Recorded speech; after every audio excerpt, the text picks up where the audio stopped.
अगर हम वक्त पे नहीं आते तो न जाने क्या हो जाता। आपको हमारे साथ रहना चाहिए था।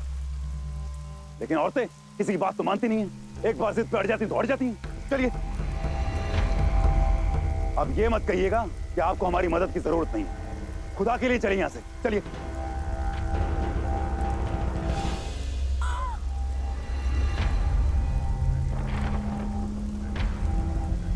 अब हम आगे नहीं जा सकते, आप जाइए। हम आपको ऐसे कैसे छोड़ सकते हैं?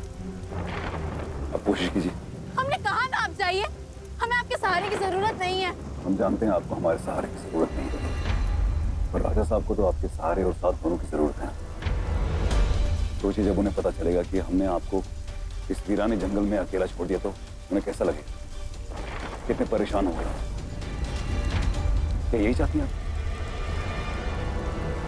हम कभी अपने राजा को परेशान नहीं कर सकते। हम तो उसके बिना रह ही नहीं सकते।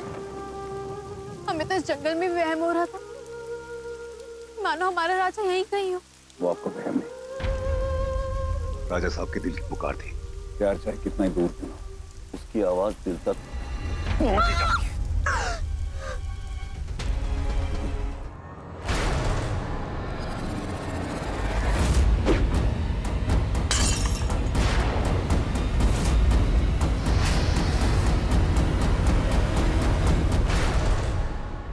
कोशिश पूरी की होती तो काम अधूरा नहीं रहता। क्या ठाकुर साहब, आप तो खुद को शेर समझते थे, एक मेमने का शिकार नहीं कर पाए। मेरा यकीन मानो, मैंने 2 बार उस पर हमला किया और दोनों बार नवाब साहब ने बचा लिया। नाकामयाबी इंसान को बहाने बनाना सिखा देती है। उस रानी को रास्ते से हटाने के लिए कितनी मेहनत की थी मैंने, अपनी मौत का नाटक तक कर डाला। कभी किसी ने आपके सीने में तेज खंजर उतारा है? ठीक वैसा ही दर्द होता है जब किसी की लापरवाही की वजह से आपका बना बनाया काम बिगड़ जाए, जैसे आपकी लापरवाही की वजह से मेरा काम खराब हो गया। मैं तो दुनिया की नजरों में मर चुकी हूँ, लेकिन जब भाई जी को पता चलेगा कि हम रानी को मारने में नाकामयाब रहे तो वो आपको नहीं छोड़ेंगे। अब इस रानी से मुझे ही निपटना पड़ेगा।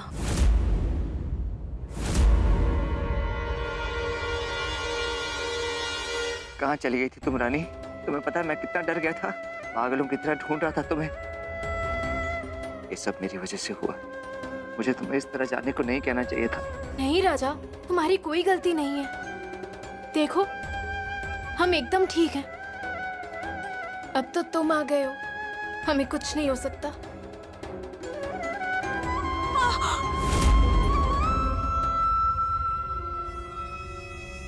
ये क्या हालत कर दी तुमने मेरी रानी की? नहीं राजा, नवाब साहब की कोई गलती नहीं है, बल्कि नवाब साहब ने तुम्हारी जान बचाई है, वो भी एक बार नहीं 2-2 बार। नवाब साहब और राजा दोनों रानी के साथ हैं। अब हम कुछ नहीं कर सकते। मैं तो कहती हूँ आग बंद करके गोली चलाना शुरू कर दो। न बचेगी रानी, न बचेंगे उसे बचाने वाले। अगर समझदारी वाली कोई बात नहीं कर सकती हो तो अपनी बेवकूफी भरी जुबान बंद रखो। याद है ना भाई जी ने क्या कहा था?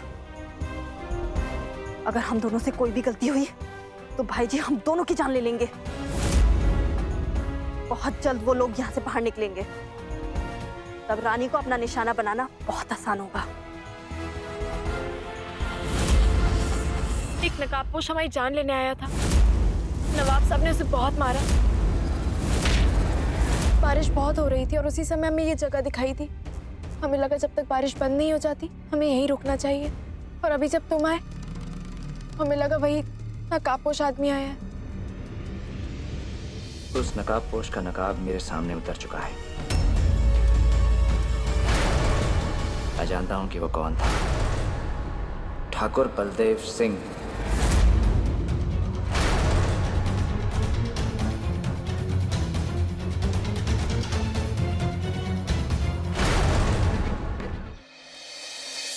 तुम ठीक हो? हाँ राजा, हमें रह रहकर ठाकुर बलदेव सिंह का ख्याल आ रहा है। उन्होंने हमारी जान लेने की कोशिश की। वो इतना नीचे कैसे गिर सकते हैं?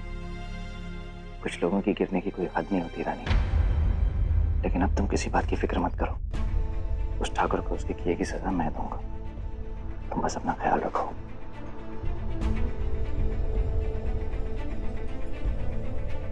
रानी, माँ को तुम पर हुए हमले के बारे में पता नहीं चलना चाहिए, तो खामखा परेशान होंगे।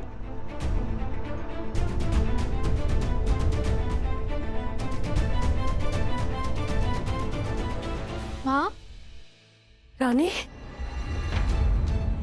ये क्या हुआ तुझे? कुछ नहीं माँ, वो पैर फिसल गया था तो जरा सी चोट लग गई। ये जरा सी चोट है? और कहाँ थे तुम दोनों रात भर? पता है मैं कितनी परेशान हो गई थी। हाँ, बारिश बहुत हो रही थी और रास्ता भी बहुत खराब था, तो हमने रात एक झोपड़ी में गुजारी।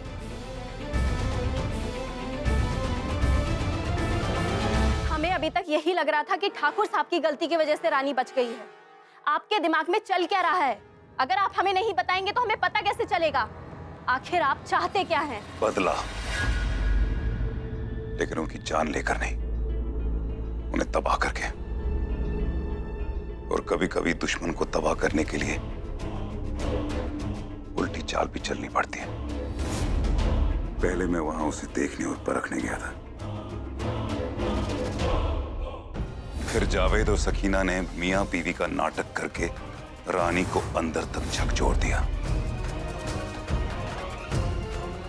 रानी के दिल में हमारे लिए नफरत बढ़ती जा रही थी, और नफरत जितनी गहरी हो, दोस्ती की बुनियाद उतना ही पुख्ता होती है। और फिर हमने अपने तुरुप का इक्का निकाला, नुसरत।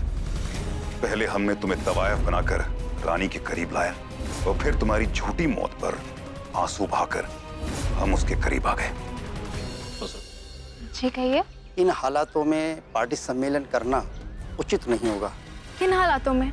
वो सब लोग कह रहे हैं कि रानी साहिबा ने पूरी रात जंगल में एक झोपड़ी में एक गैर मर्द के साथ गुजारी।